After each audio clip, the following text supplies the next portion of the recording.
Imagine, if you will, a world, a terrifying world, scary and awful in every way. The rapture is here and you'll be forcibly removed from your home. I searched Lovecraftian horror because I wanted a horror game because of this new headphones. It scared the shit out of me when I was playing Minecraft, and I thought to myself, you know it'd be great? I got scared playing Minecraft, which normally doesn't scare me, and I'm like a very scared person. Let's play a horror game. But I wanted to play Lovecraftian horror because that's like fear of God and stuff, and I love the fear of God. Anyways, to the game. The rapture is here and you'll be forced to move from your home. And something that I already noticed just from opening it up.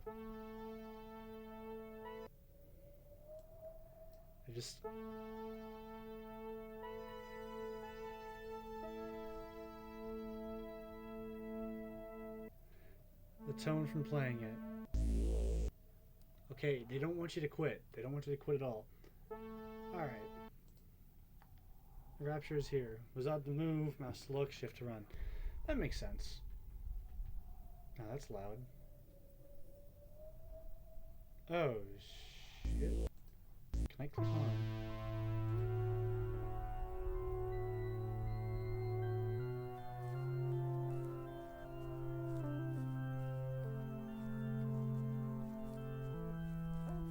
I don't really know what's going on here. There's a tower over there. That's a tree. I don't really know. Okay, no. Is there a jump? There was a jump. They didn't mention there was a jump. Is that moving? Very slowly, yes. I may end up fucking something up, because apparently I can't click on this, or my mouse doesn't say lock to this screen, so I might click on something. Hell, I might have already clicked on something. Oh boy, I just froze it.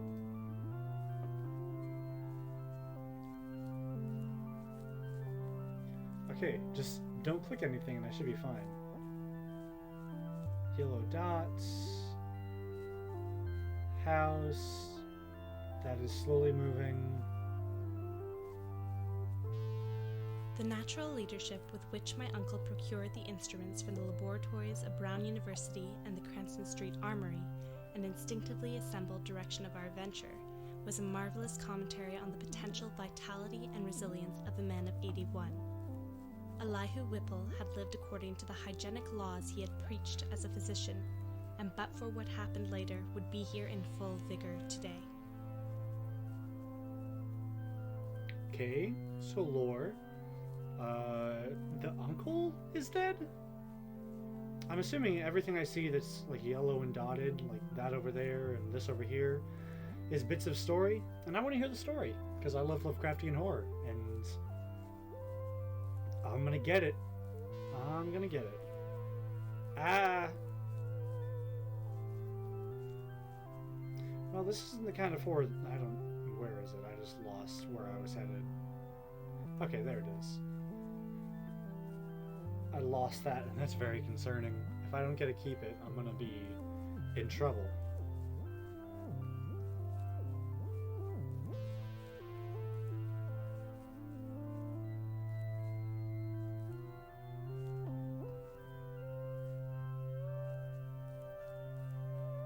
Had I, in full hideous fact, been drawn back to a pre-human world of 150 million years ago, in those dark, baffling days of the amnesia? Had my present body been the vehicle of a frightful, alien consciousness from Paleogean gulfs of time? Had I, as the captive mind of those shambling horrors, indeed known that accursed city of stone in its primordial heyday, and wriggled down those familiar corridors in the lonesome shape of my captor? Were those tormenting dreams of more than 20 years ago the offspring of stark, monstrous memories? Okay, what the fuck? Honestly, not scaring me much, because this is kind of just audio, and ooh, this looks like a graveyard. No, it's just stones. Never mind. Oh, it's like a crop circle type thing. My name is Nathaniel Wingate Peasley, and those who recall the newspaper tales of a generation back, or the letters and articles in psychological journals 6 or 7 years ago, will know who and what I am. The press was filled with the details of my strange amnesia in 1908 until 1913. Oh, so he must have been captured by the aliens? Oh, cool, they have different audio. He must have been captured by the aliens, or the rapture, which I anticipate is them.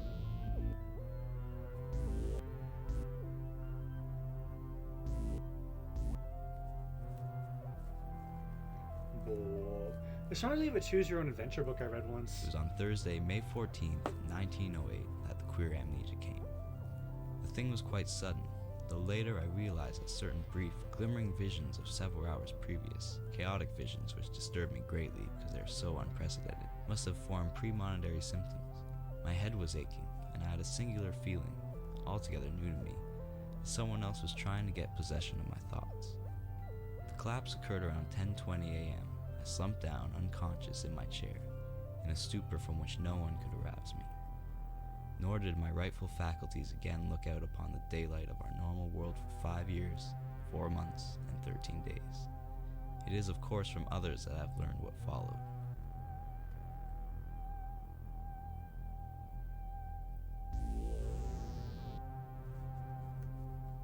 I don't really know what's going on.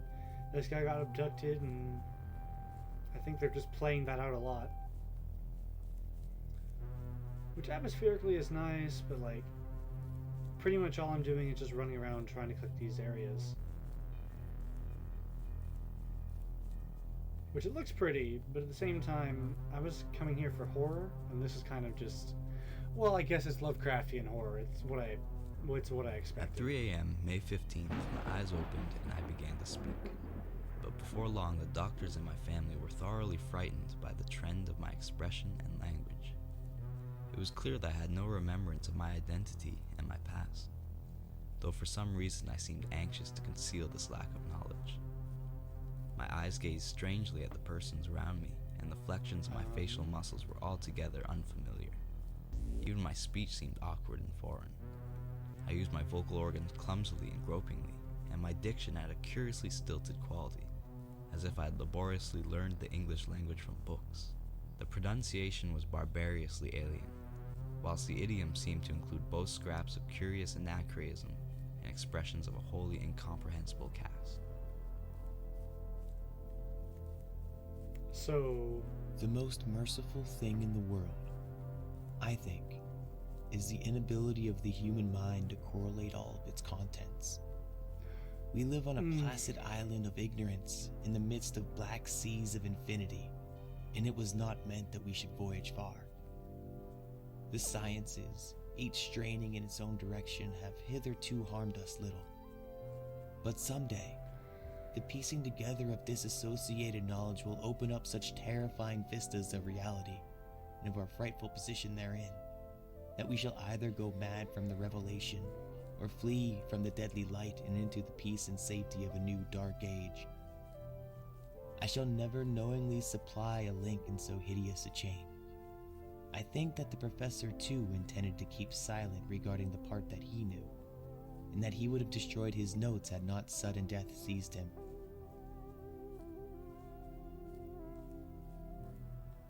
I mean, okay, I'm going to talk about that for a second.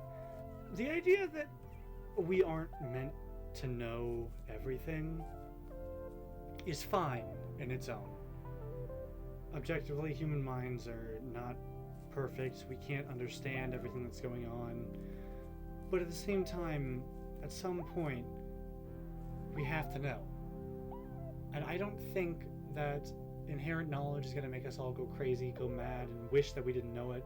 Yes, ignorance is bliss, but at the same time, knowledge provides its own sense of satisfaction. Jesus fucking Christ. The essence was always the same. A person of keen thoughtfulness seized with a strange secondary life, and leading for a greater or lesser period, an utterly alien existence typified at first by vocal and bodily awkwardness, and later by a wholesale acquisition of scientific, historic, artistic, and anthropological knowledge. An acquisition carried on with a feverish zest and with a wholly abnormal absorptive power. Then a sudden return of the rightful consciousness, intermittently plagued ever after with vague, unplaceable dreams, suggesting fragments of some hideous memory elaborately blotted out. So the guy was abducted, and multiple people have been abducted like this, and they've all been terrified by it. But back to the idea of just because we're going to learn all this stuff doesn't make it bad. All the knowledge, all of the stuff that humans will ever know, it will be horrifying. At base, just what we know now is that we might be alone in an effectively infinite cosmos that we will never see the end of, and that we cannot truly understand. The mechanics of it are too complex for any of us to grasp inherently. But that doesn't mean that we shouldn't learn. What I heard in my youth about the shunned house was merely that people died there in alarmingly great numbers. That, I was told, was why the original owners had moved out some 20 years after building the place. It was plainly unhealthy, perhaps because of the dampness and fungus growth in the cellar, the general sickish smell, the drafts of the hallway, or the quality of the well and pump water. Okay. Okay, I wasn't bad to begin with. You guys could see that. Like, I was fine. Now I'm getting scared. The shadow, the looming, it's way too big now. That's actually scaring me now. Assorted lightning. It's a Lovecraftian horror you got with. In short, it seemed to my uncle and me that an incontrovertible array of facts pointed to some lingering influence in the shunned house, traceable to one or another of the ill-favored French settlers of 2 centuries before, and still operative through rare and unknown laws of atomic and electronic motion. That the family had possessed an abnormal affinity for outer circles of entity, dark spheres which for normal folk held only repulsion and terror, their recorded history seemed to prove. So the family who lived in that house were basically witches because they could connect with these extraterrestrials. To declare that we were not nervous on that rainy night of watching would be an exaggeration both gross and ridiculous. We were not, as I have said, in any sense childishly superstitious, but scientific study and reflection had taught us that the known universe of 3 dimensions embraces the merest fraction of the whole cosmos of substance and energy. In this case, an overwhelming preponderance of evidence from numerous authentic sources pointed to the tenacious existence of certain forces of great power, and, so far as the human point of view is concerned, exceptional malignancy. So we're dealing with angry gods that are aliens. Blah. Oh, no blah? Oh, it does register my mouse, just not well. Ah. What kind of house is this?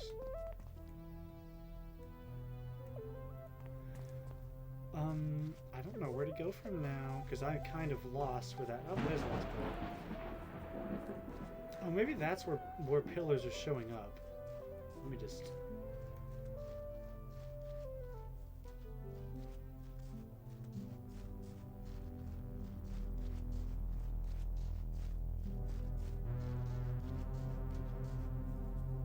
Well, I lost where that pillar was again. Oh, there it is. You know what? I'm just going to go to it. I don't have many other options here. Okay. The horror has eased off for us. Okay, never mind. Oh my god.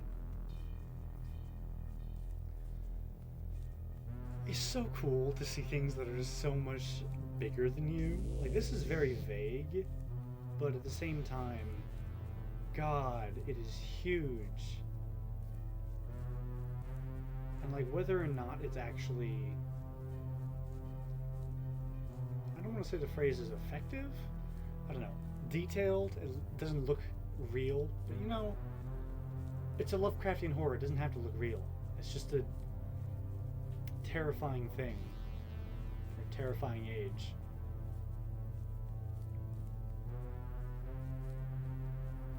West of Arkham, the hills rise wild, and there are valleys with deep woods that no axe has ever cut. There are dark, narrow glens where the trees slope fantastically, and where thin brooklets trickle without ever having caught the glint of sunlight. On the gentler slopes there are farms, ancient and rocky, with squat, moss-coated cottages brooding eternally over old New England's secrets in the lee of great ledges. But these are vacant now, the wide chimneys crumbling and the shingled sides bulging perilously beneath low gambrel roofs. The old folk have gone away, and foreigners do not like to live here. French Canadians have tried it, Italians have tried it, the Poles have come and departed. It is not because of anything that can be seen or heard or handled, but because of something that is imagined. The place is not good for the imagination, does not bring restful dreams at night. It must be this which keeps the foreigners away, for old Ammy Peace has never told them of anything he recalls from the strange days. When I went into the hills and vales to survey for the new reservoir, they told me the place was evil.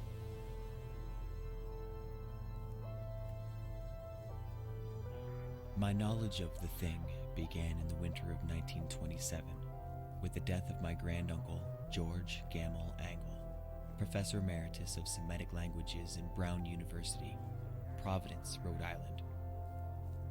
Professor Angle was widely known as an authority on ancient inscriptions, and had frequently been resorted to by the heads of prominent museums, so that his passing at the age of 92 may have been recalled by many. As my granduncle's heir and executor, for he died a childless widower, I was expected to go over his papers with some thoroughness, and for that purpose moved his entire set of files and boxes to my quarters in Boston.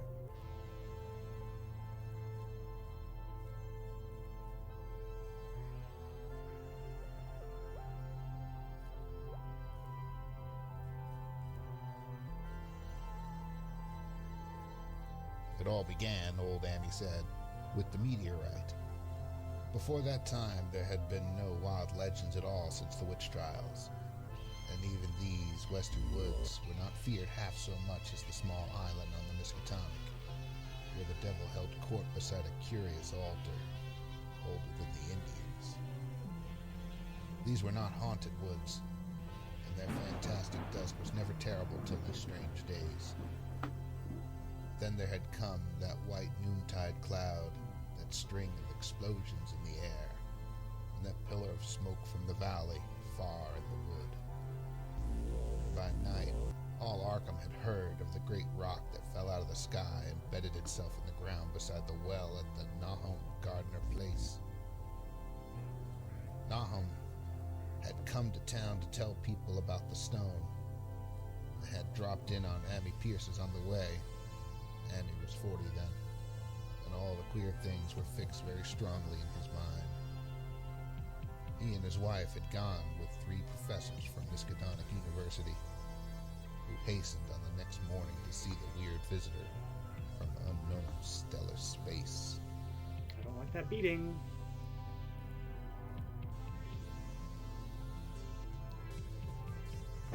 They're changing things.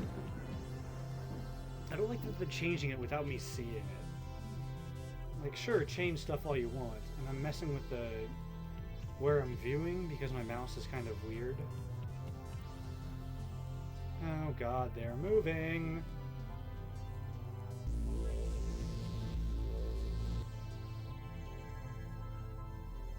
They had uncovered what seemed to be the side of a large colored globule embedded in the substance. The color, which resembled some of the bands in the meteor's strange spectrum, was almost impossible to describe. And it was only by analogy that they called it color at all. Its texture was glossy, and upon tapping it, it appeared to promise both brittleness and hollowness. One of the professors gave it a smart blow with a hammer and burst with a nervous little pop. Nothing was emitted. All trace of the thing vanished with the puncturing. It left behind a hollow, spherical space about 3 inches across. All thought it probable that others would be discovered as the enclosing substance wasted away. The first half of the principal manuscript told a very peculiar tale. It appears that on March 1st, 1925, a thin, dark young man of neurotic and excited aspect had called upon Professor Angle bearing a singular clay bas relief, which was then exceedingly damp and fresh. His card bore the name of Henry Anthony Wilcox, and he called himself psychically hypersensitive. The sculptor abruptly asked for the benefit of his host's archaeological knowledge in identifying the hieroglyphics on the bas relief. He said, "It is new indeed, for I made it last night in a dream of strange cities. And dreams are older than moving tire, with a contemplative sphinx, with a garden grove of Babylon." What the fuck? Such a thing was surely not a physical or biochemical impossibility in the light of newer science, which includes the theories of relativity and intra-atomic action. One might easily imagine an alien nucleus of substance or energy, formless or otherwise kept alive by imperceptible or immaterial subtractions from the life force or bodily tissues and fluids of other and more palpably living things into which it penetrates and with whose fabric it sometimes completely merges itself. It might be actively hostile, or it might be dictated merely by blind motives of self-preservation. In any case, such a monster must, of necessity, be in our scheme of things an anomaly, and an intruder whose extirpation forms a primary duty with every man, not an enemy to the world's life, health, and sanity.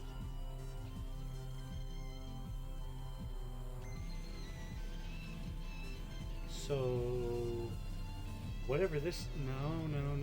I want to get more content. Don't take this from me.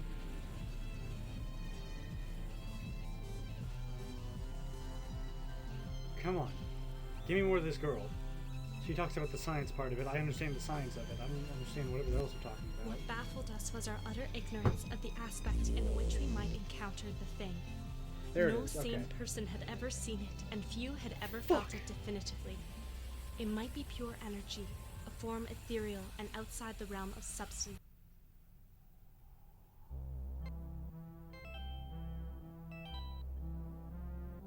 Oh, those are just...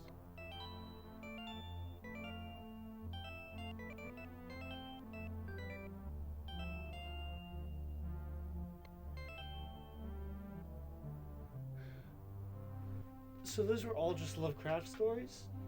Lovecraft? Those are all just HP Lovecraft stories? Huh. I thought it was something original. No offense to the Connor Sherlock. It sounds lovely. Very, I enjoyed the game. Chantal's Call of Cthulhu, Shadow of Time, Color Out of Space. Rebecca LaMarche, The Shunned House. I wanted to check what that one is, because she was talking about science, and I understand science, so it'll be good to listen to that. But whichever one of them said, this isn't, or I guess HP Lovecraft said it apparently, that humans shouldn't be trying to learn this much stuff because we eventually won't be able to live with it anymore. I don't think that's true. I think at the very base of it, humans have a need to understand more stuff. And eventually we will get to a point where everyone reaches the realization that some of us already have of it's terrifying that we don't understand what's going on, and we probably can't understand what's going on. And there's so much more than you'll ever see, so much more that can ever be seen, so much more that can do than ever be done. But just because there's so much uncertainty and weirdness in the world doesn't mean that we have to fall victim to it. It's always been the case that we don't know what's going on, but just because it's happening now and just because it's happening in the future doesn't mean we have to despair. That just means you have to learn from it and just deal with a new facet of human existence where we now understand the horrors of being alone and isolated in an uncaring universe, living with nothing more than random chance as your guide. At some point, you just have to live with it. Alright, anyways, thank you for watching. I hope you hated it, because I don't like horror games, and I don't want to play more of them. I'm going to play one more. I've got another one in this recording session, but fuck, I don't want to play anymore. If you enjoyed, maybe subscribe. Probably don't, but maybe.